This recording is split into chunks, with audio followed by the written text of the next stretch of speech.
Dear friend, Namaskar. My name is Dr. S.K. Sharma. I am an assistant professor of English. देखिए साथियों, आज जैसे कि आपको मालूम है LDC हाई कोर्ट LDC का जो पेपर हुआ था और मैं उसका आपको एक ऑथेंटिक पेपर सोल्यूशन कराने की कोशिश करूँगा।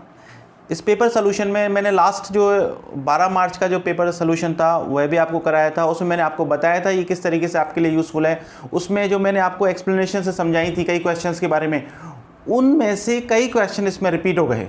यदि किसी स्टूडेंट ने यदि वो पेपर सोल्यूशन देखा होगा तो उसको खुद को पता होगा कि किस तरीके से मैंने एक्सक्लेमेटरी सेंटेंसेस के बारे में बताया था, किस तरीके से मैंने आपको ये बताया था कि मील्स, नेम ऑफ मील्स के आगे किस तरीके से डिटर्मिनर का प्रयोग होता है और नहीं होता है, वो वहाँ पर भी मैंने उसको डिटेल में समझाया था और वही क्वेश्चन इसमें भी आ गए। तो अब देखिए हम इसका एक पेपर का इसका सोल्यूशन करते हैं। देखिए आपका फर्स्ट क्वेश्चन है, how beautiful is the night. देखिए जब भी आप व्हाट प्लस नाउन और हाउ प्लस एडजेक्टिव आप एक्सक्लेमेटरी सेंटेंस बनाने के आपके पास दो तरीके हैं। एक तो आप एक्सक्लेमेटरी वर्ड लगाते हो और एक एक्सक्लेमेटरी स्ट्रक्चर का यूज़ करते हो। जब आप एक्सक्लेमेटरी स्ट्रक्चर का यूज़ करते हो तो आपके पास दो तरीके हैं, व्हाट प्लस नाउन और हाउ प्लस एडजेक्टिव। जब भी आपको एक्सक्लेमेटरी सेंटेंस बनाना होता है तो इन स्ट्रक्चर्स का यूज़ करते हो। एक्सक्लेमेटरी सेंटेंस आपको सरप्राइज शो करता है, सडन स्ट्रॉन्ग फीलिंग शो करता है, और सरप्राइज तभी होता है कोई चीज़ बहुत बड़ी हो, बहुत भयानक हो, बहुत ज़्यादा हो। इसीलिए ये जो व्हाट है और हाउ है इसमें हमेशा सेंस किसका छुपा रहता है, वेरी का, बहुत ज़्यादा। आपको कोई चीज़ जो है बहुत ज़्यादा सुंदर लगे, बहुत भयानक लगे, ठीक है ना, तो आप उसके लिए व्हाट प्लस हाउ होगा, तभी तो आपको सरप्राइज होगा। तो आप देखिए इसमें वेरी का ऑप्शन एक ही है। आपने कहा how beautiful is the night, ओ कितनी खूबसूरत रात है, इसका सेंस क्या हुआ, कितनी खूबसूरत रात है। तो देखो इसमें the night is very beautiful, एक ही ऑप्शन है जिसमें कि आपको वेरी लग रहा है और आपको इसका मीनिंग दे रहा है, ठीक है। तो आपको यही कहा एक्सक्लेमेटरी सेंटेंस को असर्टिव सेंटेंस में बदलो। तो आपका असर्टिव सेंटेंस हो गया the night is very beautiful. Assertive sentence वो सेंटेंस होता है जिसकी स्ट्रक्चर एस प्लस वी की होती है। फाइन। सेकंड देखिए, सेकंड क्वेश्चन है, sorry, choose the correct meaning of the italicised idiom. इसमें एक ईडियम दे रखी है आपको, वुल्फ इन शीप्स क्लोथिंग, ठीक है ना। आप कहते हो ना भेड़ की खाल में भेड़िया, इसका मतलब आपको इससे मीनिंग से क्लियर हो जाएगा, मीनिंग से क्लियर हो जाएगा कि आपका जो व्यक्ति है वो अंदर से कुछ और है और बाहर से कुछ और है। इसका मतलब you pretend to be very honest, you pretend to be a moral person but you are not so. इसका मतलब आप जो है इस तरीके का दिखावा कर रहे हो कि आप ऐसे हो लेकिन रियलिटी में आप ऐसे नहीं हो। अब इसका मतलब क्या हो गया, ऐसे व्यक्ति को क्या कहते हैं, ऐसे व्यक्ति को क्या कहते हैं, ढोंगी। और ढोंगी जो है उसको इंग्लिश में बोलते हैं हिपोक्रेट। ढोंगी को क्या बोलते हैं, हिपोक्रेट। फाइन। देखो एक है आपका फॉर्मिडेबल, एक आपका क्या है, फॉर्मिडेबल। फॉर्मिडेबल का मतलब होता है कि कोई, देखो आप इसको सेंस को समझो, कोई भी व्यक्ति, ठीक है, या कोई भी चीज़ इतनी ज़्यादा भयानक है या इतनी ज़्यादा बड़ी है, कोई भी चीज़ हो, कोई भी व्यक्ति हो, कोई भी टास्क हो जिससे इतना भयानक है कि आपको उससे डर भी लग रहा है और आप उसका रिस्पेक्ट भी कर रहे हो, जिसको हिंदी में तो कह देंगे हम भयानक। लेकिन कोई भी चीज़ इतनी बड़ी है, ठीक है, इतनी स्ट्रांग है कि आपका उसके प्रति रिस्पेक्ट भी आ रहा है और आप उससे डर भी रहे हो, दैट इज फॉर्मिडेबल, ठीक है। आप शाब्दिक अर्थ से भूल जाओगे, लेकिन आप देखो जैसे मान लो मैं कहूँ कि आपका कोई कंपटीटर है लेकिन आपको पता है कि वो तो 20-20 घंटे पढ़ता है ना, और आपको लगता है कि यार ये तो गजब का पढ़ रहा है और आप उससे कंपटीशन कर ही नहीं सकते, आपको लगता है कि इससे पार पाना तो बहुत मुश्किल है, तो आपका क्या कहोगे, फॉर्मिडेबल कंपटीटर। मान लो कोई टास्क है, कोई काम है और आपका बहुत बड़ा काम है, आपको ऐसा लगता है काम पूरा होना तो बहुत ही मुश्किल, बहुत भयानक काम है, तो आपको क्या कहोगे, फॉर्मिडेबल टास्क। आपका कोई शत्रु है, दुश्मन है, और आप कितनी भी कोशिश करते हो लेकिन आपको ऐसा लगता है यार ये तो बहुत ही खतरनाक है, बहुत ही पावरफुल है, आपको ऐसा लगता है कि ये तो बहुत ही ज़्यादा पावरफुल है, और आप जो है इस आपका ये अपोनेंट है, आपका एनिमी है, बहुत ही ज़्यादा पावरफुल है, और इस वजह से आपके मन में उसके प्रति फियर और रिस्पेक्ट दोनों क्रिएट होते हैं कि यार गजब ही, यार ये तो गजब करता है। तो उसके लिए आप क्या कहोगे, फॉर्मिडेबल एनिमी, भयानक, भयानक शत्रु। तो फॉर्मिडेबल आप क्या कह सकते हो, एनिमी कह सकते हो। आप किसी टास्क के बारे में कह सकते हो, ENEMY एनिमी, टास्क के लिए कह सकते हो। फाइन। एक देखो कंप्लीटली इनसेन। देखो इसी पेपर में एक क्वेश्चन आया है, यदि आपने ये चॉइस भी पढ़ी हो ढंग से तो आप इसको सही कर सकते हो, ठीक है ना। आपको बाद में बताऊंगा जब वो क्वेश्चन आएगा, आप इस चॉइस को ध्यान रखें। पहले तो आप देखिए, इनसेन का मतलब होता है पागल। इनसेन का मतलब क्या होता है, पागल। तो पूर्णतः पागल। अजाइल का मतलब होता है चंचल, फ्लेक्सिबल, बहुत ही ज्यादा फुर्तीला, चंचल। तो देखो इनमें से वुल्फ इन शीप्स क्लॉथिंग में केवल एक ही सेंस है, ढोंगी, जो इसका मीनिंग देता है। ये गलत, ये गलत और ये गलत। आप ये जो फॉर्मिडेबल वर्ड है इसको ध्यान रखना, ये बार बार में रिपीट होता है एग्जाम्स में, बार बार में होता है रिपीट। आप इसको ध्यान रखना और इसको आपको ध्यान रखोगे तो आपको आगे भी एग्जाम में काम आएगा, कहीं ना कहीं मिल जाएगा आपको।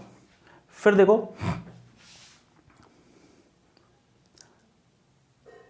ये बहुत ही इजी सा क्वेश्चन है, आप कर सकते हो इसको, कोई दिक्कत ही नहीं है, ठीक है ना। आई आप play by Pinter.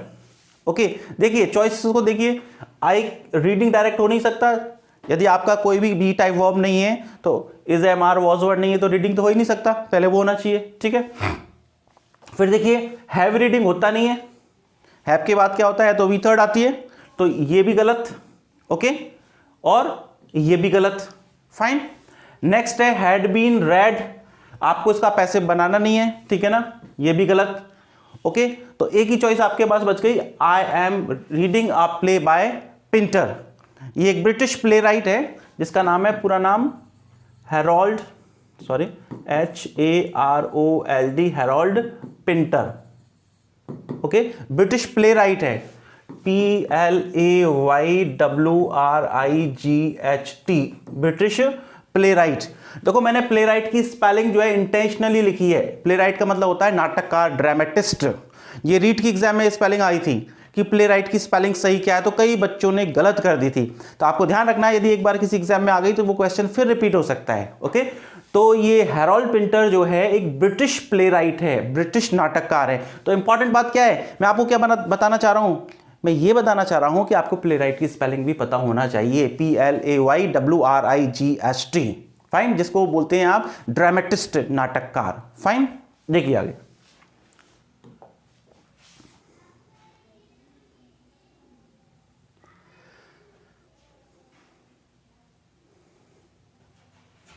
Next question है आपका, choose the correct option of the italicised word. ये जो वर्ड इटैलिसाइज हो रहा है उसमें करेक्ट ऑप्शन देखिए, answer the first question before you proceed.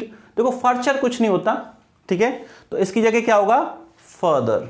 क्या होगा, फर्दर, ठीक है। उसके बाद नेक्स्ट है, choose the correct active transformation of the given passage. देखो इस तरीके के क्वेश्चन बार बार में आते हैं। देखो आपको ध्यान रखना है, जब भी आप पैसिव बनाते हो तो कभी भी पैसिव में 2 + V फर्स्ट आ जाए, I am sorry, active sentence में यदि आपके एक्टिव सेंटेंस में 2 + वर्ब की फर्स्ट फॉर्म आए और आपको उसका पैसिव बनाना हो, 2 + वर्ब की फर्स्ट फॉर्म आए, उसका पैसिव बनाना हो, तो उसका सीधा सा है, पैसिव पढ़ेंगे जब डिटेल में पढ़ेंगे इसको, 2 + BE + V थर्ड। तो ये है आपका एक्टिव। यदि आपको एक्टिव में इस तरीके की स्ट्रक्चर मिले, 2 + V फर्स्ट, तो पैसिव में आपको ये कर देना है। तो आपको क्या कर देना है, पैसिव में ऐसा कर देना है। तो अब देखिए आपको तो पैसिव दिया गया है, उसका एक्टिव ढूंढना है, ठीक है। तो इसका मतलब 2, देखो B + V थर्ड, लेट जो होता है LET, लेट, उस एज अ वर्ब जब इसको यूज करते हैं तो लेट की तीनों फॉर्म एक ही होती है, let let let. First form भी लेट, सेकेंड फॉर्म भी लेट और थर्ड फॉर्म भी लेट। तो देखो हमारे पास स्ट्रक्चर है, 2 आ गया, 2 के बाद B आ गया और उसके बाद V थर्ड आ गया। फाइन, इसका मतलब इसका एक्टिव में क्या होगा, ये B हट जाएगा, क्या होगा, 2 + V फर्स्ट। अब V फर्स्ट तो हम देखो लेट की V फर्स्ट भी लेट है और V थर्ड भी लेट है, तो हमें इसमें देखना है कि कहां पर 2 + लेट है। देखो इसमें 2 + लेट है क्या, है। इसमें 2 + लेट है क्या, है। इसमें 2 + लेट है क्या, इसमें नहीं है, तो ये हो गया गलत। पहले तो हमने एक को ये गलत कर दिया, ये नहीं हुआ, ठीक है। सेकंड में 2 + लेट है क्या, नहीं, तो उसमें तो 2 भी लेट है, तो ये भी गलत हो गया। ये दो तो हो गए गलत, हमें पता लग गया। अब आगे देखो, ये जो सेकंड है इसमें देखो यहां पर भी लेट लगा दिया अननेसेसरली, यहाँ लेट, जब यहाँ लेट है तो वहां लगाने की जरूरत नहीं है, 2+ लेट तो है इसमें, लेकिन यहां पर और लेट लगा दिया एक, तो ये भी गलत। तो आपके पास एक ही चॉइस हो गई, there is no shop to let. Okay, next देखिए,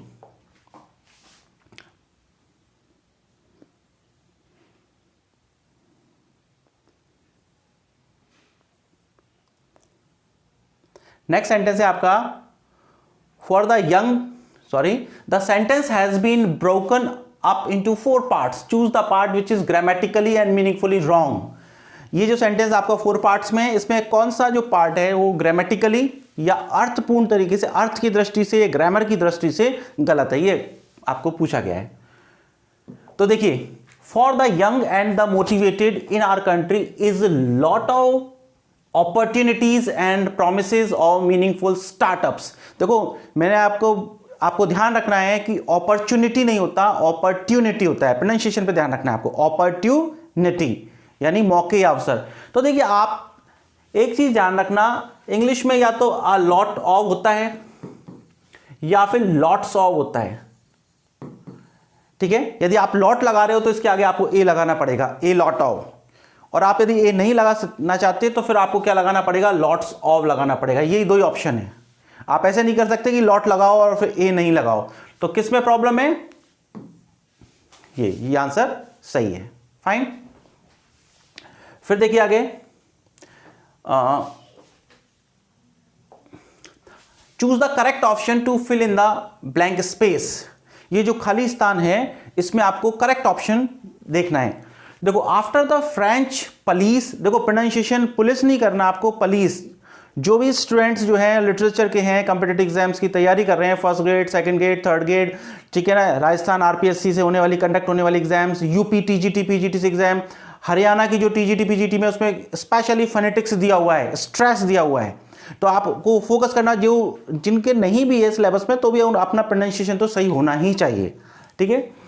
तो after the French police, pronunciation क्या होगा, पुलिस।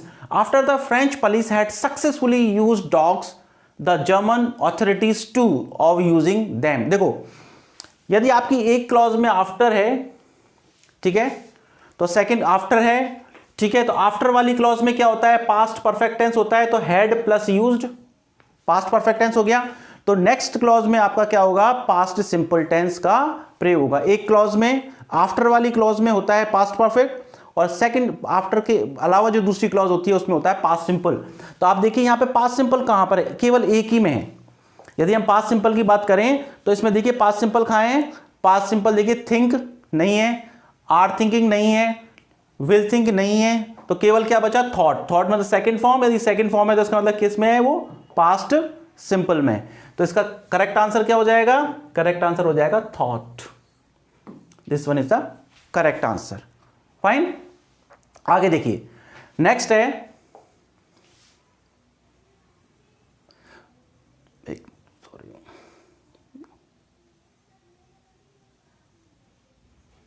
ये आगे निकल गया, इसको वापस लाते हैं। This one, choose the correct negative of the following affirmative sentence. Sentence आपका अफर्मेटिव दिया हुआ है, इसका नेगेटिव आपको देखना है। ही ट्राइड एवरी प्लान, देखो इसका अर्थ हुआ उसने हर प्लान की कोशिश की। तो देखो आप देखें, वी ट्राइड एवरी प्लान, तो we left no plan untried. अब देखो, जब भी आप सेंटेंस का ट्रांसफॉर्मेशन करते हैं, चेंज करते हैं, तो पहली कंडीशन ये होती है कि मीनिंग चेंज नहीं होना चाहिए, अर्थ नहीं बदलना चाहिए।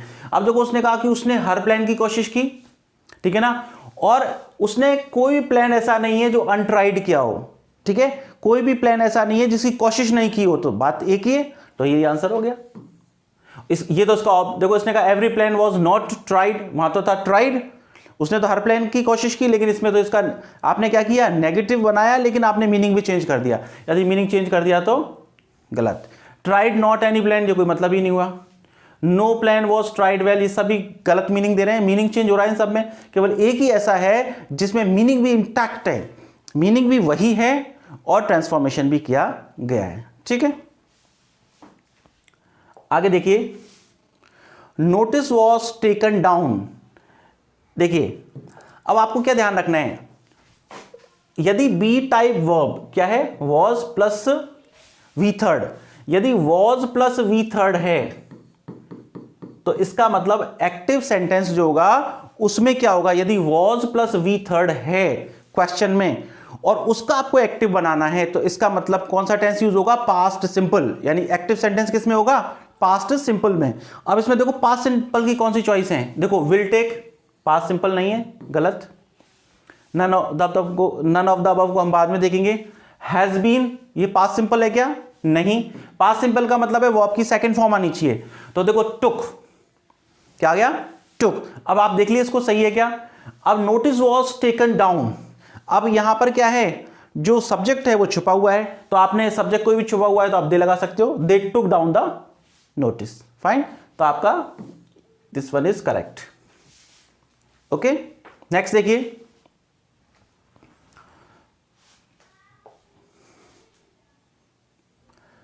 Choose the correct indirect form of the following direct speech sentence. We had better said she going up. देखो अब इस सेंटेंस में आप देखिए, आपको एलिमिनेट करना है, आप अपने आप ही आंसर पे पहुंच जाओगे। आपको क्या करना है, चूज द इनडायरेक्ट फॉर्म, आपको इनडायरेक्ट फॉर्म ढूंढनी है और ये जो है डायरेक्ट स्पीच है। तो डायरेक्ट स्पीच क्या है, we had better go said she getting up. उसने खड़े होते हुए कहा कि we had got better go, हमें अब चलना चाहिए। तो देखिए हम एक एक चॉइस को देखें। She said in a hurry up, इस तरीके का कोई सेंटेंस का स्ट्रक्चर नहीं है तो हम इस तरीके का मीनिंग निकालेंगे नहीं। He said we must go better, ऐसा भी नहीं है। He said getting up to go what it was that it was better, इस तरीके का भी कोई स्ट्रक्चर नहीं है। अब देखिए आप इस स्ट्रक्चर पे देखिए, ही सेड, ठीक है, शी सेड गेटिंग अप, यहां तक कोई दिक्कत नहीं है, उसने खड़े होते हुए कहा दैट। फिर देखो दे हैड बेटर गो, तो अब क्या करते हैं, यदि फर्स्ट पर्सन है तो उसको सब्जेक्ट के अकॉर्डिंग चेंज कर देते हैं। अब यहां पर फर्स्ट पर्सन है वी और ये इसको किसके अकॉर्डिंग चेंज करेंगे, सब्जेक्ट के अकॉर्डिंग, सब्जेक्ट शी है। लेकिन अब ये वी के अकॉर्डिंग से सब्जेक्ट भी क्या हो जाएगा, शी का प्लूरल हो जाएगा। तो शी का प्लूरल क्या हो जाएगा, दे हो जाएगा। तो यही चॉइस ऐसी है जो आपको इसके सेंटेंस के अकॉर्डिंग मैच कर रही है। तो आंसर क्या हो गया, आंसर नंबर 1, फाइन। आगे देखिए,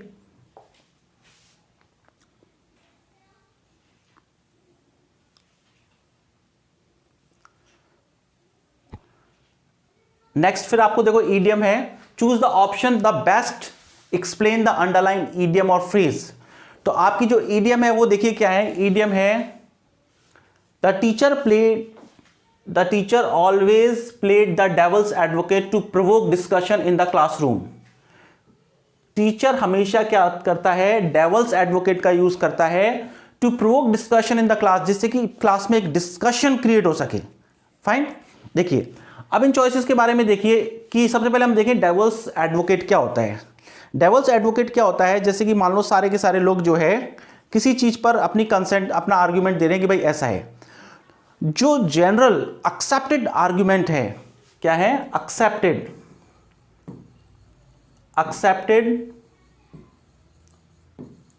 आर्ग्यूमेंट है, ठीक है। जो एक्सेप्टेड आर्ग्यूमेंट है, आप जो है उसके अगेंस्ट कुछ बोलते हो।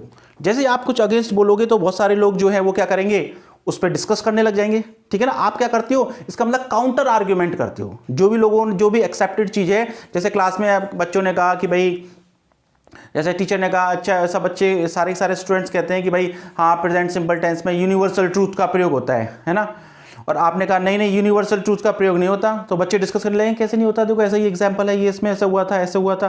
तो वो क्या करेंगे, आपस में डिस्कशन करने लग जाएंगे। तो कोई भी जो एक्सेप्टेड जो आर्ग्यूमेंट है, आप उसके अगेंस्ट में कोई आर्ग्यूमेंट देते हो जिससे कि क्या हो, वहां पर एक डिस्कशन क्रिएट होने लग जाए, तो that is called devil's advocate. तो आपके पास एक ही चीज है, प्रेजेंट एक काउंटर आर्ग्यूमेंट। आप एक विपरीत आर्ग्यूमेंट देते हो, एक ऑपोजिट आर्ग्यूमेंट देते हो, फाइन। फिर देखिए नेक्स्ट है, choose the word which means the following. वो शब्द चुनिए जिसका मतलब निम्नलिखित में से है। Compulsory enlistment for military. Enlistment का होता था भर्ती। देखिए क्या होता है, जैसे अभी मान लो रूस का और यूक्रेन का युद्ध चल रहा है, तो क्या होगा, मान लो उनको सेना की ज़्यादा ज़रूरत पड़ेगी, तो एक गवर्नमेंट क्या करेगी कि ऑर्डर निकाल देगी, एक ऑर्डर जारी कर देगी कि भाई हर घर में से हर आदमी को जो है, हर घर में से 2 आदमियों को सेना में भर्ती होना है, कंपलसरी है, ठीक है ना। ये गवर्नमेंट एक ऑर्डर निकाल दे, ठीक है ना, और वो कंपलसरी कर दे, ठीक है ना, गवर्नमेंट का ऐसा ऑर्डर जो कि कंपल्शन कर दे कि भाई सेना में भर्ती होना ही है, ठीक है ना, तो उसको बोलते हैं कंस्क्रिप्शन। उसको इंग्लिश में क्या बोलते हैं, कंस्क्रिप्शन। जैसे मैं कहूं कि द गवर्नमेंट, ठीक है ना, government will introduce conscription during the war. Government जो है कंस्क्रिप्शन जो है उसको इंट्रोड्यूस करेगी। कंस्क्रिप्शन का मतलब बाध्यकारी रूप से सेना में भर्ती होना ही होना है। तो मैं कहूंगा the government will introduce conscription during the war. ऐसा होता ही है, जब युद्ध में जरूरत पड़ जाए तो क्या हर घर में से क्या भाई तुमको भी भर्ती होना है, तुमको भी भर्ती होना है, दैट्स कॉल्ड कंस्क्रिप्शन। तो राइट आंसर इज कंस्क्रिप्शन। ये कंसीलमेंट आप जानते हो, hiding place, act of hiding, जिसे आप आश्रय भी कह सकते हो, शेल्टर प्लेस भी कह सकते हो, ठीक है। सब्सक्रिप्शन, सब्सक्रिप्शन वर्ड आप क्या करते हो, रेगुलर बेसिस पर रेगुलर पैसे देते हो, अमाउंट देते हो, जिससे कि आपको रेगुलर बेसिस पर न्यूज़पेपर, मैगजीन जो है कि डिलीवरी हो सके, दैट इज कॉल्ड सब्सक्रिप्शन। आप कहते हो कि भाई मैंने इस कोर्स का सब्सक्रिप्शन ले लिया, आप कहते हो कि भाई मैंने इस ऐप का सब्सक्रिप्शन ले लिया, आप कहते हो मैंने न्यूज़पेपर का सब्सक्रिप्शन ले लिया। तो सब्सक्रिप्शन क्या होता है, आप एक निश्चित मात्रा में अमाउंट देते हो रेगुलर बेसिस पर, जिससे कि आपको किसी चीज़ की रेगुलर रूप से डिलीवरी हो सके। जैसे न्यूज़पेपर का सब्सक्रिप्शन ले लिया तो आप हर महीने 300 रुपये देते हो, ठीक है, रेगुलर बेसिस पर आपने पैसे दिया, जिससे आपको नियमित रूप से न्यूज़पेपर की सप्लाई हो जाती है। आप कहते हो कि मैंने भास्कर जो है न्यूज़पेपर का सब्सक्रिप्शन ले रखा है, मैंने टाइम्स ऑफ इंडिया का सब्सक्रिप्शन ले रखा है, वो होता है सब्सक्रिप्शन। तो देखो कंसीलमेंट नहीं है, सब्सक्रिप्शन नहीं है, नन ऑफ द अबव भी नहीं है, क्योंकि हमारा आंसर मिल गया कंस्क्रिप्शन।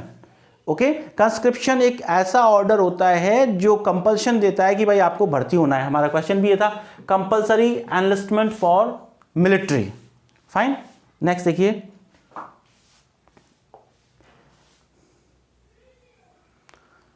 नेक्स्ट है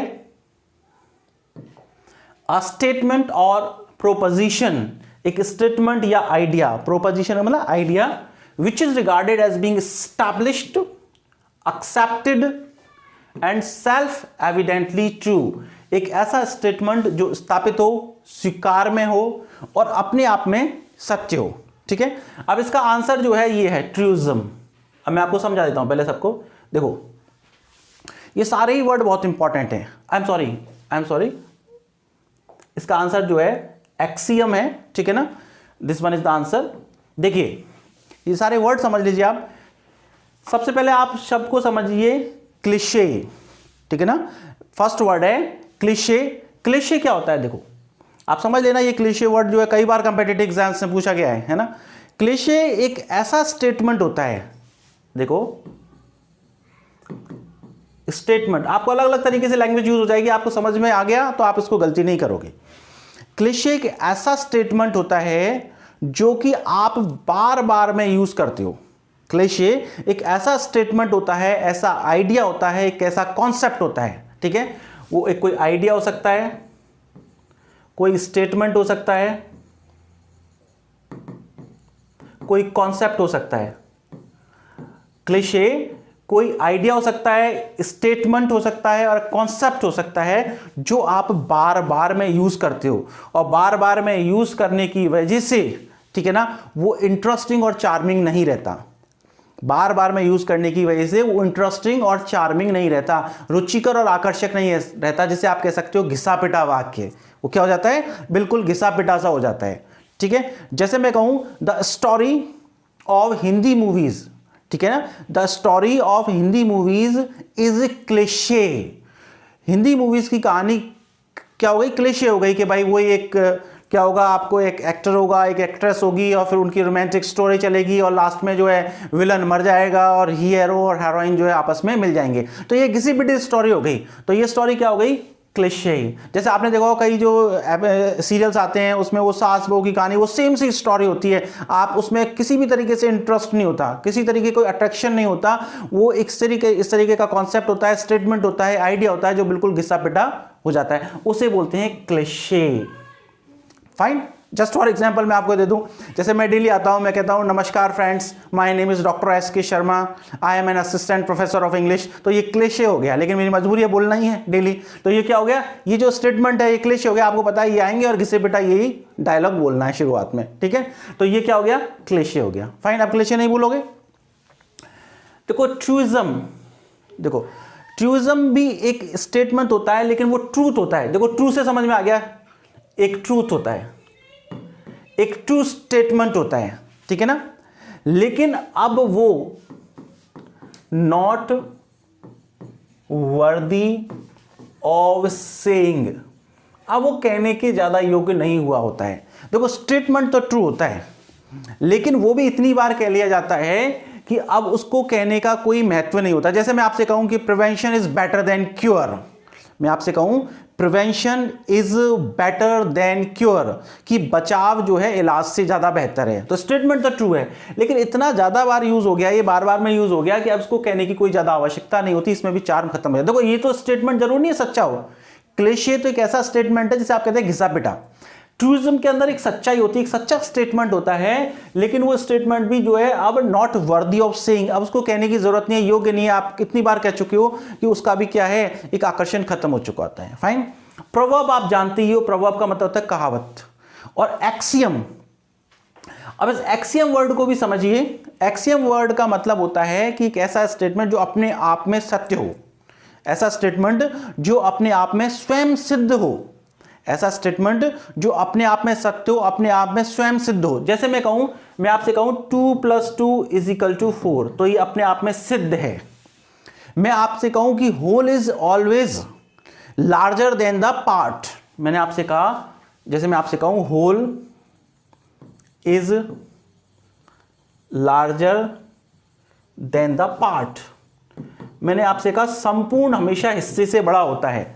जैसे मैं कहूं मेरा घर है, तो मेरे घर में एक कमरा है, तो कमरा हमेशा पूरे घर से क्या होगा, छोटा होगा, या फिर मकान जो है हमेशा कमरे से क्या होगा, बड़ा होगा। मैंने कहा होल, होल का मतलब मकान, ठीक है। जो ऐसे स्टेटमेंट होते हैं जो अपने आप में ही सत्य होते हैं, ठीक है ना, स्वयं सत्य होते हैं, एविडेंटली ट्रूथ होते हैं, तो वो कहलाते हैं एक्सियम। तो हमने यही कहा एस्टैब्लिश्ड है, मैंने कहा 2 + 2 = 4, ये एस्टैब्लिश्ड बात है, ये एक्सेप्टेड भी है, सबको स्वीकार है, और सेल्फ एविडेंटली ट्रू है, अपने आप में स्वयं सिद्ध सत्य है।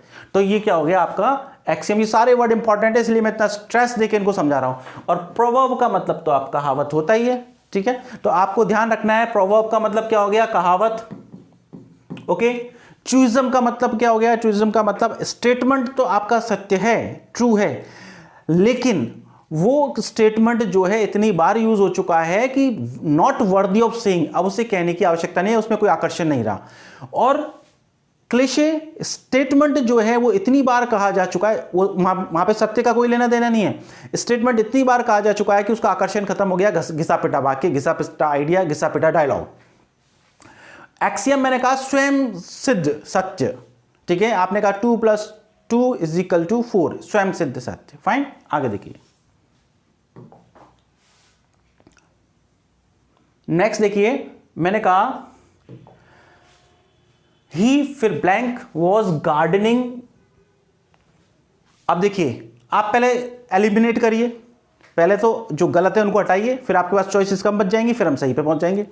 आपने कहा वैक्सीनेशन, तो वैक्सीनेशन टीकाकरण, वैक्सीनेशन का मतलब क्या होता है, टीकाकरण।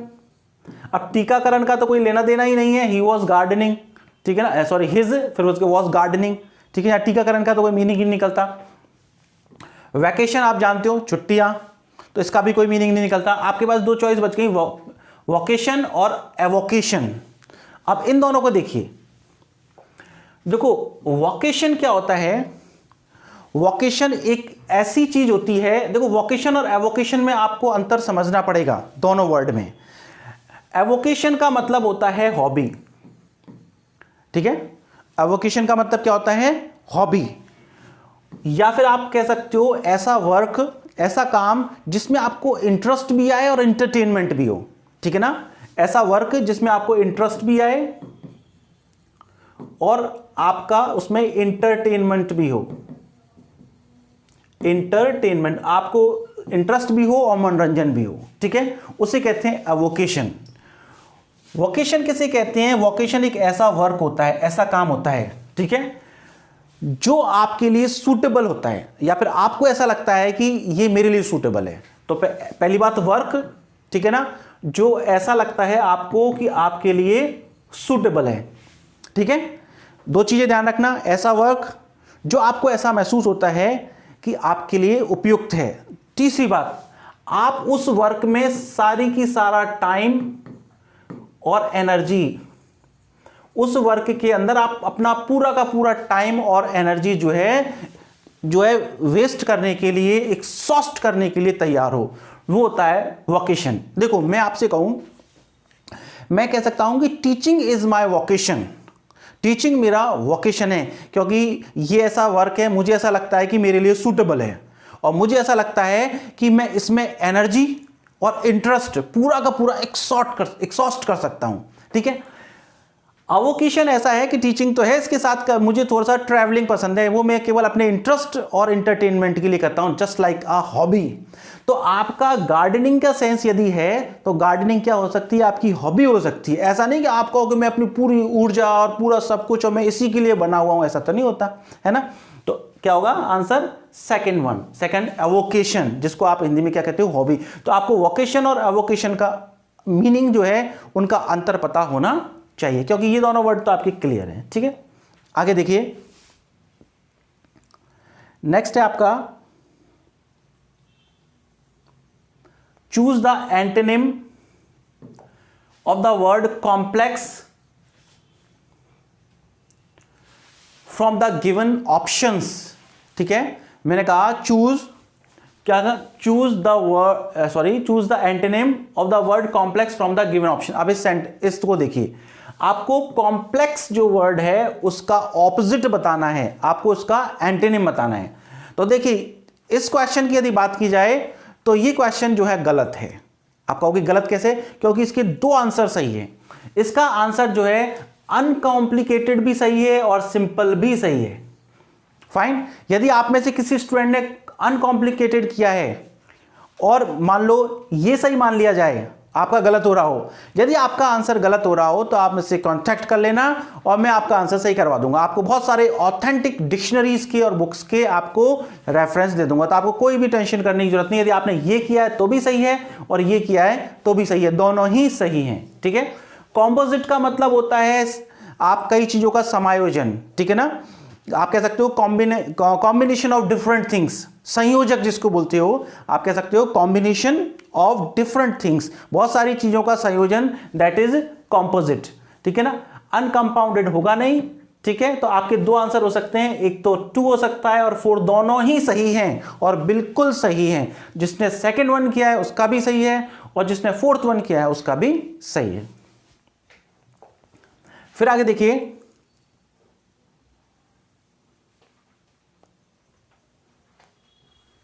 नेक्स्ट मैंने कहा, देखिए fill in the blanks choosing the correct tense from the given option. देखिए मेरे पास बार बार में बच्चे जो है ये कह रहे हैं कि सर लिटरेचर स्टार्ट करो, लिटरेचर स्टार्ट करो, लिटरेचर के बारे में बताओ, ठीक है। तो मैं आप सब लोगों की डिमांड देखते हुए, क्योंकि आप देखिए आप आरपीएससी से या फिर राजस्थान में second grade, third grade, first grade तीनों की वैकेंसी आ रही हैं। थर्ड ग्रेड में भी लिटरेचर की जरूरत पड़ती है, सेकंड ग्रेड में भी लिटरेचर की जरूरत पड़ती है, फर्स्ट ग्रेड में भी लिटरेचर की जरूरत पड़ती है, इवन असिस्टेंट प्रोफेसर है उसमें तो लिटरेचर की ज़्यादा जरूरत पड़ती है। इवन आपके यूपी में भी टीजीटी और पीजीटी की जो है वैकेंसीज निकली हुई हैं, उसमें भी लिटरेचर की जरूरत पड़ती है। अभी हरियाणा में भी टीजीटी की जगह निकली हुई है और पीजीटी की आने वाली है, उसमें भी लिटरेचर की जरूरत पड़ती है। तो आप सब लोगों की डिमांड के आधार पर मैंने आपसे कहा था आप जो भी जिस तरीके की डिमांड करेंगे, ज़्यादा लोग जिस तरीके की कहेंगे उस चीज़ को भी मैं क्या करूँगा, प्रेफरेंस में रखूँगा। इसलिए मैंने डिसाइड किया है कि वीक में 3 डेज में आपको लिटरेचर की क्लास दूंगा, जैसे जो लिटरेचर वाले स्टूडेंट्स हैं उनको भी कोई प्रॉब्लम ना है, उनका लिटरेचर साथ साथ चलता रहे। उसमें आपको सारी literary devices, literary forms, history of English literature और जो भी इंपॉर्टेंट आपके जो सिलेबस का सेक्शन है उसको मैं कंप्लीट करा दूंगा। फाइन। तो अब हम ऐसा करेंगे, 4 डेज ग्रामर चलेगी हमारी और 3 डेज लिटरेचर। और भी आपको किसी तरीके की कोई चीज़ हो तो आप मेरे को अपने कमेंट सेक्शन में बता सकते हैं, ठीक है। मेरा पेपर सॉल्व कराने का पर्पस ये है, एक तो आपके पास ऑथेंटिक आंसर आ जाए, कोई कंफ्यूजन नहीं रहे, इन आंसर्स के बाद मुझे नहीं लगता कि आपको कोई कंफ्यूजन रहेगा, और किसी को कोई कंफ्यूजन रहे, यदि कुछ आंसर चेंज होगा तो आप मुझे बता देना, ठीक है। हम उस पर भी बहस कर लेंगे और उस पर भी आपको प्रूफ दे दूंगा यदि आपका बेनिफिट हो रहा होगा तो। फाइन, आगे देखिए।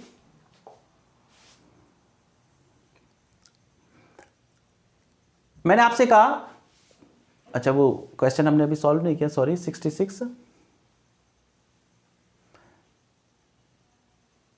हमने कहा fill in the blank choosing the correct tense from the given option. I to call on you yesterday evening but it rained. तो देखो, केवल गोइंग तो हो नहीं सकता, आपको पता ही है, ठीक है।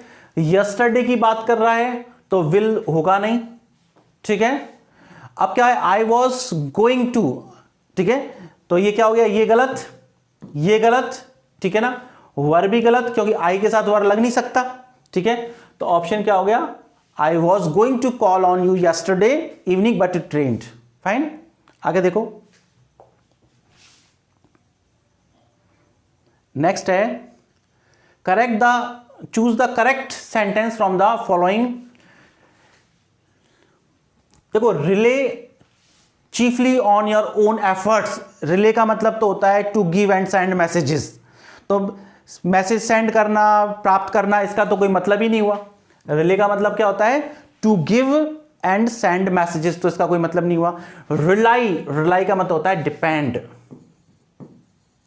डिपेंड, तो आप यही कहते हो अपने खुद के प्रयासों पर ज्यादा से ज्यादा मुख्यतः आश्रित रहो, निर्भर रहो, ऐसे तो कहोगे। आपने कहा रियलाइज चीफली, अब रियलाइज महसूस कीजिए, रियलाइज के बाद पहली बात तो ऑन नहीं आता, ठीक है, ऐसे गलत। और वैसे भी अर्थ उतना नहीं निकलता, रियलाइज महसूस कीजिए अपने खुद के प्रयासों को। आप कोई कुतर करना चाहे तो कहे हाँ सर मैं तो ये कहना चाहता हूं अपने खुद के प्रयासों को महसूस कीजिए, बात सही हो सकती है, लेकिन रियलाइज के बाद ऑन नहीं आता। मुख्यतः रिपीट कीजिए अपने प्रयासों को, ये भी कोई सेंस नहीं निकलता, और वैसे भी रिपीट के बाद भी ऑन नहीं आता, तो ये भी गलत, ये भी गलत, ये भी गलत। आंसर कौन सा सही हुआ, सेकेंड वन इज ना करेक्ट आंसर। फिर देखिए आगे है, which of the following is not a synonym of the word attractive. देखो, सिनोनिम नहीं बोलना, कई लोग इसको सिनोनिम बोलते हैं, सिनोनिम नहीं सिनोनिम, एंटोनिम नहीं एंटोनिम, सिनोनिम एंटोनिम, ये बात को विशेष ध्यान रखनी है। देखिए, अट्रैक्टिव वर्ड क्या है आपका, अट्रैक्टिव। अब अट्रैक्टिव को देखो, अट्रैक्टिव का कैप्टिवेटिंग का मतलब तो अट्रैक्टिव ही होता है। आप कह सकते हो एनचांटिंग, ENCHANTING, वही आकर्षक। मैं इस वर्ड को इसलिए यूज कर रहा हूं क्योंकि बार बार में एग्जाम में पूछते हैं। अट्रैक्टिव कह दो, कैप्टिवेटेड कह दो, स्पेल बाउंडिंग कह दो, सब एनचांटिंग। कैप्टिवेटिंग मतलब, एनचांटिंग मतलब आकर्षक, एक ही। प्रिटी मतलब भी आकर्षक, ओके। ये अपीलिंग का मतलब भी अट्रैक्टिव होता है, ठीक है। आपके पास एक बच गया रिपल्सिव, तो रिपल्सिव का मतलब होता है डिस्गस्टिंग, ठीक है ना, घृणादायक। रिपल्सिव का मतलब क्या होता है, डिस्गस्टिंग, DISGUSTING,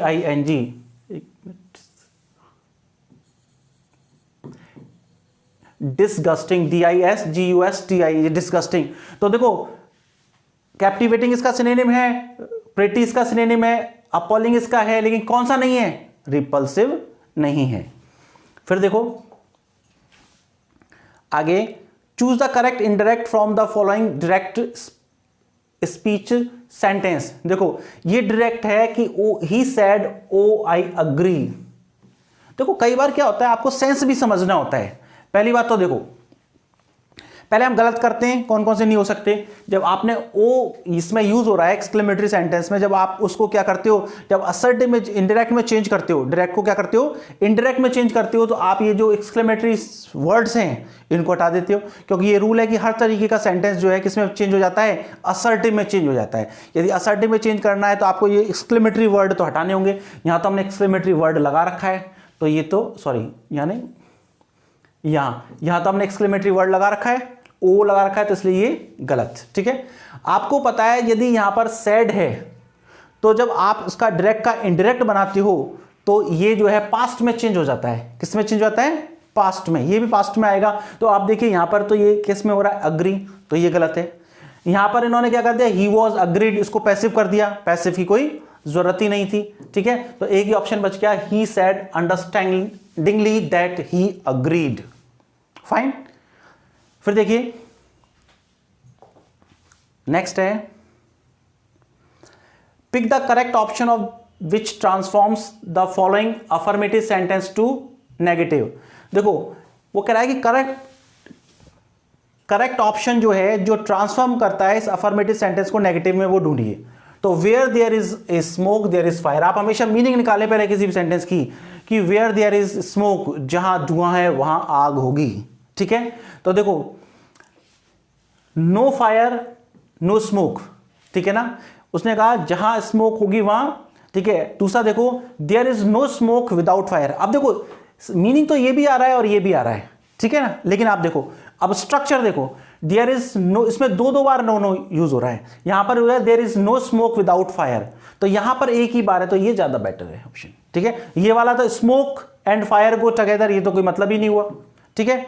आपने फिर उसके बाद नो फायर नो स्मोक, ये भी गलत हो गया, तो करेक्ट आंसर क्या हो गया, there is no smoke without fire. इसका मतलब इसने कहा है हमें किसमें चेंज करना है, नेगेटिव में। There where there is smoke there is fire, जहां स्मोक है वहीं फायर है। इसका मतलब क्या हो गया, यदि स्मोक नहीं है तो फायर भी नहीं है, ठीक है। नेक्स्ट देखो,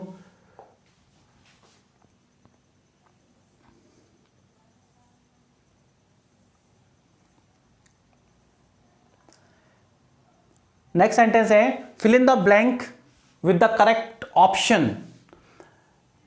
इसमें है ही फिर blank many examples to support his argument.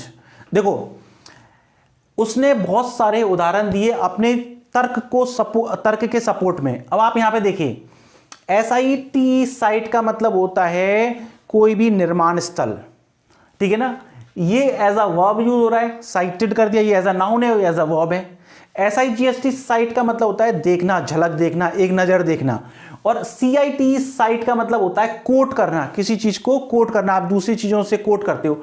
तो मैं यही तो कहूंगा उसने बहुत सारे उदाहरण कोट किए, उसने बहुत सारे उदाहरणों का रेफरेंस दिया, कोट किए अपने तर्क को सिद्ध करने के लिए, अपने तर्क के सपोर्ट में। तो आंसर क्या होगा, दिस वन। ये गलत, ये गलत और ये गलत, ठीक है। नेक्स्ट देखिए, चेंज इनटू नेगेटिव। अब आपको यहां पे नेगेटिव में चेंज करना है। Well made movies always entertain. देखो well made movies always entertain, तो आप देखो well made movies do not entertain. आपने नेगेटिव में तो चेंज किया लेकिन मीनिंग ही चेंज कर दिया, तो गलत। अनवेल मूवीज, ये भी गलत। Well made movies always entertain not, ठीक है ना, तो ये स्ट्रक्चर ही गलत है। फिर well made movies never fail to entertain. Well made जो मूवीज होती हैं, अच्छी बनी हुई मूवी जो हैं, कभी भी असफल नहीं होती हैं एंटरटेन करने में, हम यही मीनिंग देना चाह रहे हैं। और जनरली आप ध्यान रखना, जब भी आपके सेंटेंस में ऑलवेज आए और उसका नेगेटिव बनाना हो तो हम क्या करते हैं, उसमें जनरली क्या कर देते हैं, नेवर फेल कर देते हैं, ठीक है ना। कभी भी असफल नहीं होती, कभी भी असफल नहीं होती का मतलब क्या होता है, सफल होती है, ठीक है। फिर आगे देखो, Priyanka was married to Robert. अब देखो Priyanka was married to Robert, तो ये सब्जेक्ट हो गया और ये क्या हो गया, ऑब्जेक्ट हो गया। तो इसमें देखो ऑब्जेक्ट कहां है, ये है, ये इसमें एक है, इसमें प्रियंका कोई सब्जेक्ट बना दिया तो ये गलत हो गया, ठीक है। अब देखो वॉज मैरिड, ठीक है, तो वॉज प्लस वी थर्ड, तो उस कंडीशन में क्या करते हैं हम, हमें पता है कि जब आप उसका पैसिव बनाएंगे, ठीक है ना, यदि पैसिव है तो उसका जब एक्टिव बनाएंगे तो वो एक्टिव किस में होगा, पास्ट सिंपल में। किस में होना, देखो यदि आपका पैसिव जो है उसमें यदि बी टाइप वर्ब है प्लस वी थर्ड है तो उसका एक्टिव जो होगा, एक्टिव किस में होगा, पास्ट सिंपल में। हम ऐसे ही करते हैं जब रूल पढ़ते हैं, तो पास्ट सिंपल यदि है और उसका यदि पैसिव बनाना है तो हम कहते हैं, क्या करते हैं, हम बी टाइप वर्ब लगाते हैं। और बी टाइप वर्ब उसमें कौन सी लगेगी, पास्ट में वॉज या वर, वॉज या वर लगाएंगे, उसके बाद वी थर्ड लगाएंगे। तो देखो यहां पर आप देखो पास्ट का सेंटेंस कौन सा है, Robert is going to marry, ये गलत हो गया। रॉबर्ट हैज बीन मैरिड, ये भी गलत हो गया। पास्ट एक ही है, रॉबर्ट मैरिड प्रियंका, तो एक ही है पास्ट का, तो आपको कोई दिक्कत ही नहीं है, बहुत इजीली आप इसको सही कर सकते हो। फिर देखो इस तरीके का क्वेश्चन बार बार में कई बार एग्जाम में आता है ना। मैं ज़्यादा डिटेल में इसके बारे में नहीं बता पाऊंगा, वो हमारा जो प्रेपोजिशन टॉपिक चलेगा उसमें बताऊंगा मैं बहुत डिटेल में, क्योंकि ये पेपर सोल्यूशन है, इसमें हम बहुत लिमिटेशंस हैं, कुछ बहुत ही बेसिक बात जो आती है उसको मैं बता पा रहा हूँ, है ना। तो fill in the blank with correct preposition, correct preposition का चयन कीजिए। He will remain home until he is tested. देखो ये सारा का सारा प्रेपोजिशन का खेल होम से है, किससे? होम से, ठीक है ना। यदि होम जो है प्लेस ऑफ डेस्टिनेशन है, ठीक है, होम यदि प्लेस ऑफ डेस्टिनेशन है, और प्लेस ऑफ डेस्टिनेशन कैसे? मतलब गंतव्य स्थान। आप ऐसे समझिए, यदि गो वर्ब है, यदि कम वर्ब है, यदि अराइव वर्ब है, ये यदि वर्ब्स का यूज हो रहा है, और भी वर्ब्स है लेकिन वो हम प्रेपोजिशन में डिस्कस कर लेंगे, ठीक है ना। यदि उसको हम किस में डिस्कस करेंगे? प्रेपोजिशन में। तो आपको ध्यान रखना है कि यदि आपकी वर्ब गो, कम और अराइव है, तो उस स्थिति में होम जो है, होम क्या हो जाएगा? उस स्थिति में होम जो है एडवर्ब हो जाएगा, और एडवर्ब से पहले कोई प्रेपोजिशन नहीं लगता। लेकिन होम का सेंस है आप उस जगह रहते हो, या फिर आप उस जगह हो, आप उस जगह कुछ कर रहे हो या हो, ऐसा सेंस होता है। तो फिर उस कंडीशन में होम क्या हो जाता है? नाउन हो जाता है, और उससे पहले क्या लगता है? एट प्रेपोजिशन लगता है। फाइन। देखो मुझे थोड़ा सा फास्ट करना पड़ेगा, क्योंकि क्या काफी टाइम हो गया, ज्यादा पेपर के सोल्यूशन में बहुत ज्यादा एक्सप्लेन नहीं कर सकते चीजों को, ठीक है। Fill in the blank with the correct form of the verb. देखो sun during the day universal truth है, तो यूनिवर्सल ट्रूथ के लिए किसका प्रयोग होता है? प्रेजेंट सिंपल टेंस का। आगे देखिए, fill in the blank with a suitable article. देखो ये पिछला जो एलडीसी का 12 तारीख को जो पेपर आया था उसमें इसी तरीके का एग्जांपल था, और मैंने समझाया था बहुत अच्छी तरह कि जब नेम्स ऑफ मील से पहले कोई आर्टिकल लगता है तब तो प्रेपोजिशन आता है, और यदि कोई भी यदि नेम्स ऑफ मील से पहले कोई एडजेक्टिव आता है तब तो उससे पहले आर्टिकल लगता है, और यदि नेम्स ऑफ मील से पहले कोई भी एडजेक्टिव नहीं आता तो उसके आगे कोई भी आर्टिकल नहीं लगता। तो देखो ब्रेकफास्ट से पहले यहां कोई भी एडजेक्टिव यूज नहीं हो रहा है, इसलिए नो आर्टिकल इज रिक्वायर्ड। आगे देखिए, देखो ये कॉम्बिनेशन होता है, आप सब जानते हो, या तो ईदर और होगा या नीदर नॉर होगा। आप इसको आइदर और नाइदर नॉर भी बोल सकते हो। तो देखो इसमें नाइदर नॉर का एक ही ऑप्शन है, और में उल्टा पुल्टा हो रहा है, तो आइदर और होता है या नाइदर नॉर होता है। फिर देखिए नेक्स्ट क्वेश्चन में, देखिए क्वेश्चन में when we were on holiday we spend too money.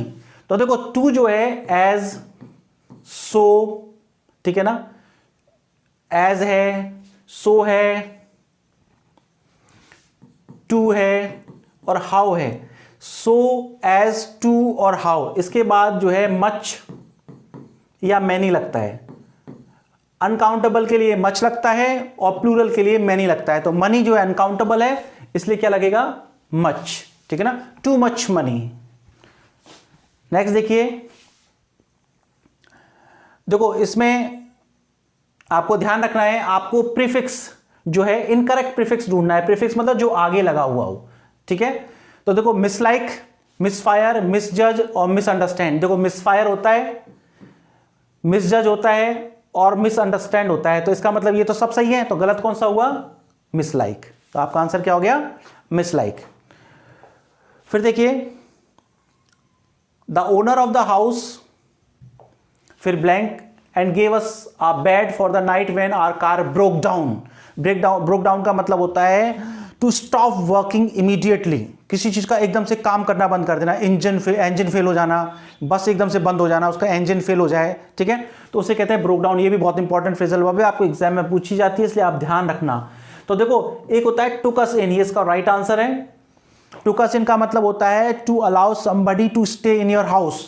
इसका मतलब होता है to allow somebody to stay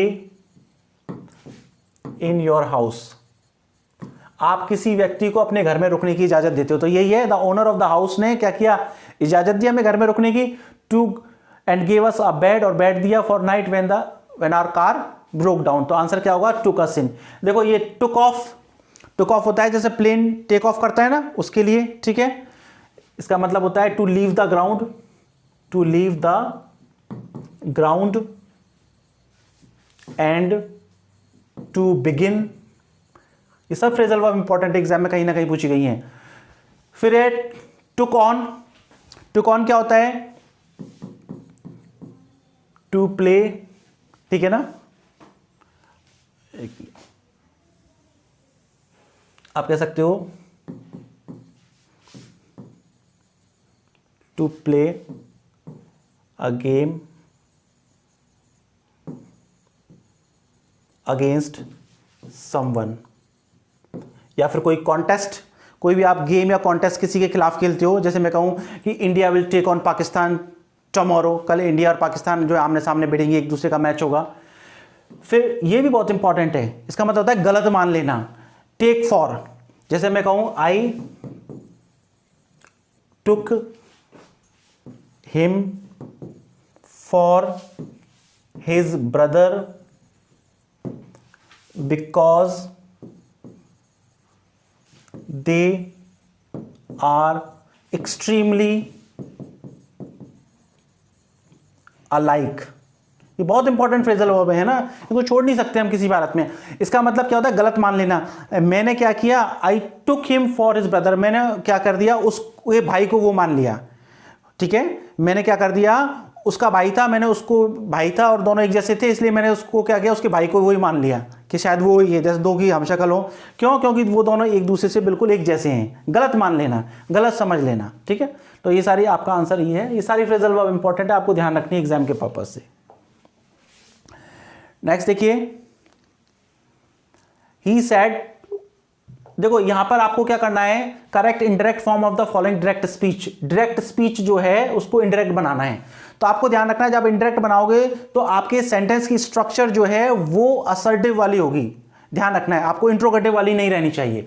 तो देखो, he asked Mohan when the next train was. अब देखो इसमें, देखो आपने व्हेन के बाद किया वर्ब लगा दी।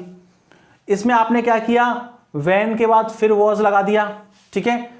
अब आपने क्या किया? देखो इसमें तो क्या प्रॉब्लम कर दी? आस्क के बाद आपने जो है मोहन को हटा दिया, ठीक है ना। आस्क के बाद क्या होना चाहिए? ऑब्जेक्ट होना चाहिए, जरूरी है। तो आपने ये हटा दिया, ये गलत हो गया। यहां पर आपने व्हेन के बाद वर्ब लगा दिया, जबकि सब्जेक्ट आना चाहिए, उसके बाद वर्ब आनी चाहिए। तो देखो ही आस्क्ड मोहन, फिर आपने व्हेन लगाया, उसके बाद सब्जेक्ट लगाया द ट्रेन, नेक्स्ट ट्रेन, फिर उसके बाद आपने वर्ब लगाई। तो ये सही है, क्योंकि इनडायरेक्ट स्पीच में हर तरीके के सेंटेंस जो हैं वो किस में बदल जाते हैं? वो असर्टिव यानी डेक्लेरेटिव सेंटेंस में बदल जाते हैं। तो ये आंसर सही है आपका। नेक्स्ट देखो, ही वेट। आपको इसमें से बेस्ट ऑप्शन ढूंढना है, ठीक है ना। He wait long as the next candidate was only a few minutes late. तो इसका क्या आंसर होगा? He didn't have to wait, उसे इंतजार नहीं करना पड़ा, क्योंकि नेक्स्ट कैंडिडेट जो है वो कुछ ही मिनट में आ गया। फिर देखो, ये बहुत ही इंपॉर्टेंट है, बार बार में पूछते हैं आपको। ये जो वर्ड है, ठीक है ना, उसका मतलब बताना है। ए रेमेडी फॉर ऑल डिजीजेज, सभी बीमारियों का इलाज। जैसे आप कहते हो ना रामबाण, आप कहते हो ये तो रामबाण नुस्खा है, तो उसे बोलते हैं पैनेशिया। हिंदी में क्या बोलते हैं? रामबाण, ठीक है। ये जो इंसलेंट वर्ड है ये बहुत इंपॉर्टेंट है, आपको बार बार में एग्जाम में पूछा जाता है। इसका मतलब होता है बैंकरप्ट, दिवालिया जैसे बोलते हो आप, बैंकरप्ट होना, इंसॉल्वेंट, ये बहुत इंपॉर्टेंट है, बार बार में पूछते हैं एग्जाम में। दिवालिया जैसे क्या बोलते हो आप? दिवालिया, इंसॉल्वेंट। फिजियोलॉजी आप जानते हो, शरीर विज्ञान होता है, ठीक है ना। उसके बाद नेक्स्ट है,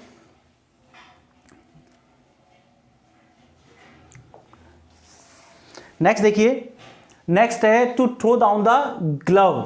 ओके, देखो पहले ये एंशिएंट टाइम पर यानी कि मिडिल एजेस में एक वेपन था, ठीक है ना, जिसका नाम था ग्लॉटेंट, ठीक है ना। और वो जो वेपन था, ठीक है, वो बिल्कुल हाथ में पहना जाता था। और उस वक्त क्या होता था, जैसे आपको युद्ध लड़ना है या फिर किसी को चैलेंज करना है तो उसको उतार के यहाँ चला जाओ कुश्ती। जैसे आपने देखा होगा कि मान लो MS धोनी है, उसने लास्ट में स्पिनर्स आए तो वो अपना हेलमेट उतारता है, फिर उसके बाद चैलेंज देता है कि हाँ ठीक है, उसके बाद मतलब वो तैयार हो जाता है सिक्स लगाने के लिए। तो एंशिएंट टाइम पे एक वेपन था ग्लव्स जैसा, ठीक है ना, जिसे ग्लॉटेंट बोलते थे। और वो जो वेपन था, ठीक है, आजकल पहले तो वही वर्ड यूज करते थे, आजकल ग्लव यूज कर दिया। इसका मतलब आप उसको निकाल रहे हैं हाथ से, इसका मतलब आप जो है किसी को, सामने वाले को चैलेंज कर रहे हैं, लड़ने के लिए तैयार हो रहे हैं। तो ठीक है, तो इसका आंसर हो गया to give a challenge.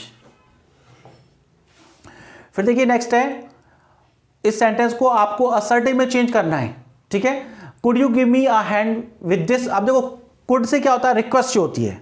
Okay, तो रिक्वेस्ट के लिए आस्क का प्रयोग करते हैं। आस्क के बाद आपको ऑब्जेक्ट लगाना है, ठीक है ना, और ऑब्जेक्ट के बाद फिर आपको उसको जोड़ने के लिए टू से यूज करना है। तो आपका सेंटेंस क्या हो गया, this one is the correct, क्योंकि आप कुड और वुड से रिक्वेस्ट करते हो, रिक्वेस्ट जो है आस्क से शो होती है, तो आंसर क्या हो गया आपका, he asked me to give him a hand. फिर आगे देखिए टाइम की कमी होने की वजह से, क्योंकि टाइम बहुत ज्यादा खिंच जाएगा इसको पेपर का सोल्यूशन करने के लिए, इसलिए मुझे थोड़ा सा फास्ट करना पड़ रहा है। Our first impression is the most lasting, fine. तो देखो आपका पहला इंप्रेशन चीजों के लिए होता है ना, आपने कहा आवर फर्स्ट इंप्रेशन, आंसर क्या होगा, objects. Our first impression of objects is the most lasting, ठीक है ना। आप जो 11 तारीख को जो पेपर मैंने सॉल्व कराया उसको इससे कंपेयर करना, फिर आप देखना कि जो चीजें मैंने 11 तारीख को इसके साथ एक्स्ट्रा में बताई थी वो इसमें क्वेश्चन में इस पेपर में पूछ ली गई हैं। आप जब भी उस 12 तारीख का, जब 12 तारीख वाला आप पेपर देखना, उसमें आपको इस चीज का पता लग जाएगा। फिर देखिए, choose the correct option to be filled in the space. अब देखिए, शी इज प्राउड दैट, उसे घमंड है कि उसने क्या है, स्टारडम अचीव कर लिया है, तो क्या होगा, हैज अचीव। फिर आगे देखिए, नेक्स्ट है the sentence has been broken into 4 part. Sentence 4 parts में डिवाइड है, और आपको जो ग्रामेटिकली और मीनिंगफुली जो सेंटेंस में एरर है उसको क्या करना है, आपको फाइंड आउट करना है। तो देखो, the worst incident involve a staff member who went complete insane. देखो अब देखिए, यहां पर इनसेन का मतलब होता है पागल, और इनसेन जो है ये है एडजेक्टिव, मेंटली इल जिसे बोलते हैं एडजेक्टिव, और कंप्लीट भी एडजेक्टिव है, ठीक है ना। तो एडजेक्टिव की विशेषता नहीं बताता, एडजेक्टिव की विशेषता बताने वाला कौन होता है, एडवर्ब होता है। एडजेक्टिव की विशेषता बताने वाला शब्द कौन होता है, एडवर्ब। जबकि कंप्लीट तो एडजेक्टिव है, तो आपको यहां क्या लाना है, एडवर्ब लाना है। तो आपको क्या करना है, यहां कंप्लीटली क्या करना था, कंप्लीटली। तो दिस वन इज करेक्ट, ठीक है, ओके फाइन। देखो पेपर का जो इसका, ये पेपर जो है इसका लेवल मॉडरेट ही था, ठीक है ना। पेपर जो है इसका लेवल मॉडरेट था, डिफिकल्ट नहीं था। कुछ वोकैबुलरी के कुछ क्वेश्चन ऐसे थे जो हो सकता है कि स्टूडेंट उससे फेमिलियर नहीं हो, बाकी की कुछ बहुत कम, वो भी ज़्यादा नहीं है, कुछ 1-2 क्वेश्चन आप कह सकते हो। बाकी की मेरे अकॉर्डिंग जो है पेपर का जो लेवल था वो एक मॉडरेट लेवल था, ओके। यदि आप लोगों ने, किसी ने भी यदि ये चीज़ कहीं ग्रामर का कोर्स यदि मेरे से पढ़ा होगा तो आपको तो अब तो बहुत ईजी लगेगा ये। फिर देखिए, नेक्स्ट है rice is, choose the correct option. देखो इसमें 2 वर्ड है, बार बार में पूछते हैं इन दोनों वर्ड से रिलेटेड क्वेश्चन।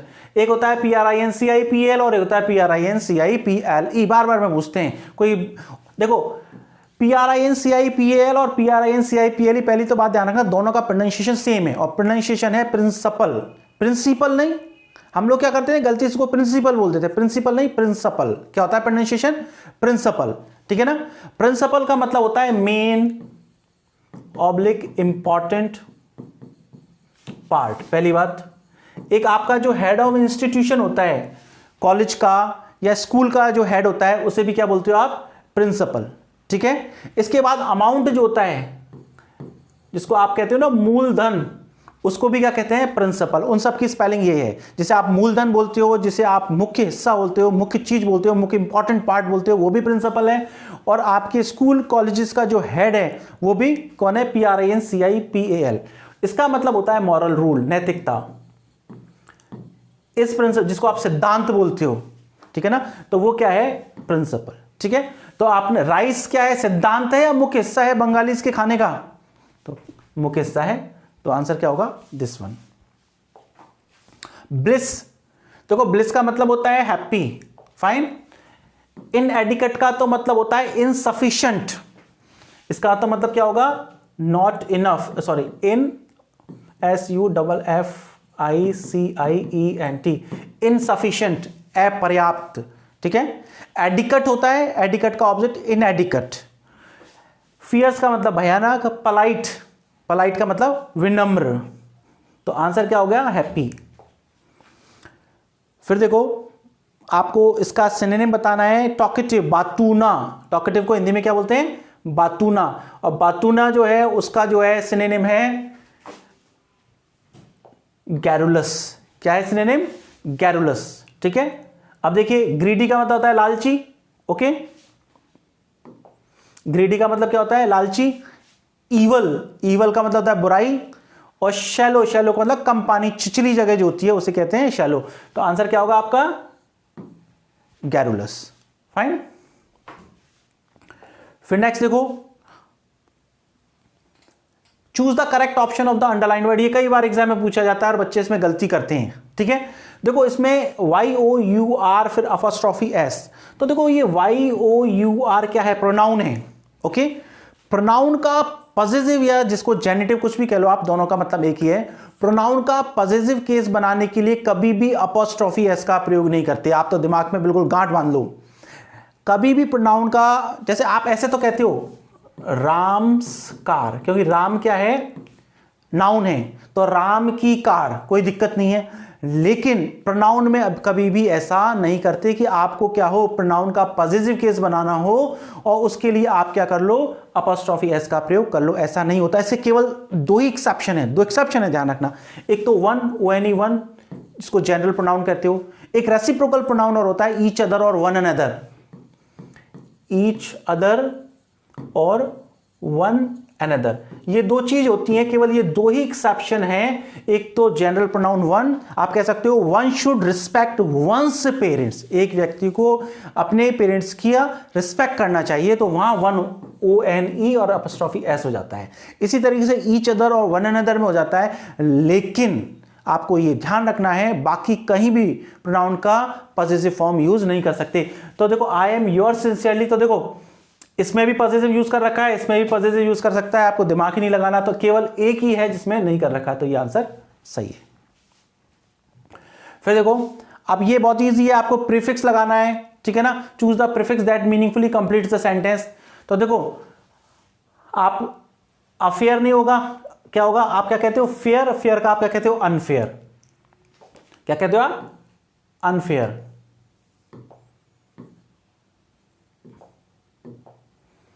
आप क्या वर्ड यूज करते हो? अनफेयर।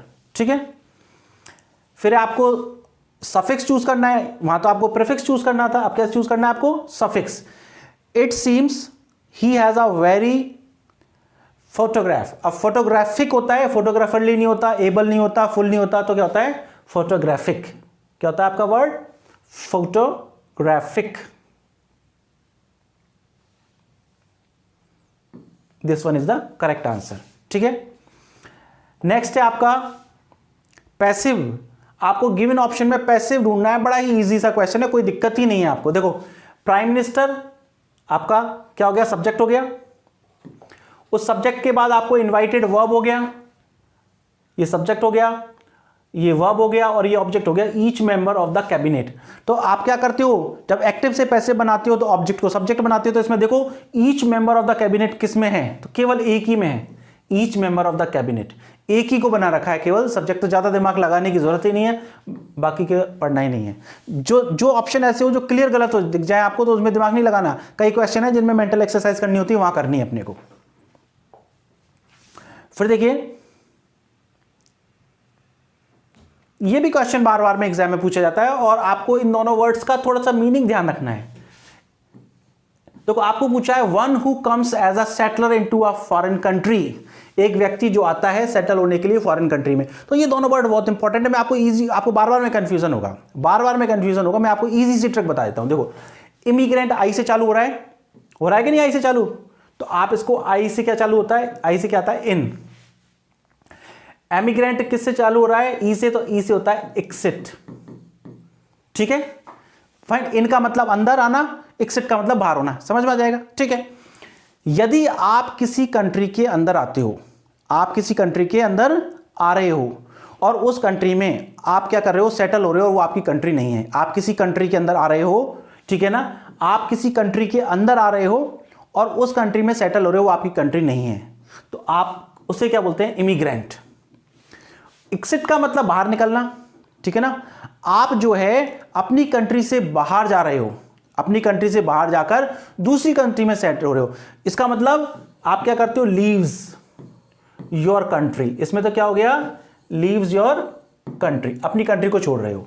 यहां पे आप क्या करते हो, comes in a country, comes in a country, आप यहां पर इस कंट्री में आते हो, कौन सी कंट्री में, जो कि आपकी नहीं है। तो देखो इसमें कह रहा है वन हु कम्स, एक व्यक्ति जो आता है as a settler into a foreign country, तो क्या हो जाएगा वो, इमिग्रेंट।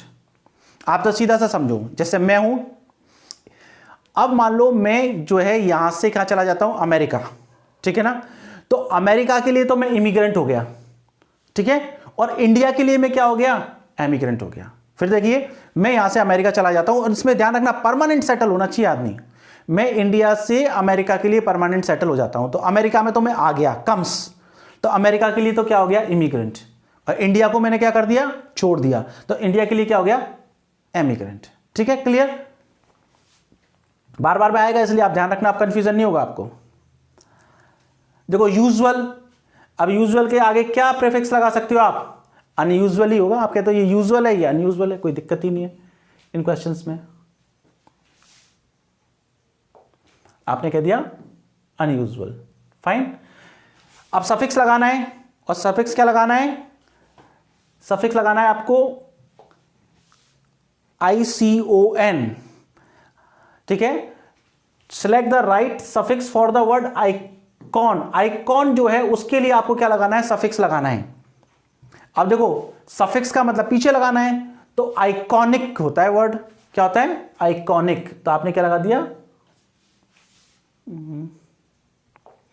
क्या वर्ड लगा दिया आपने, इक लगाएगा, तो आइकॉनिक। फिर देखो pick the correct sentence from the options given,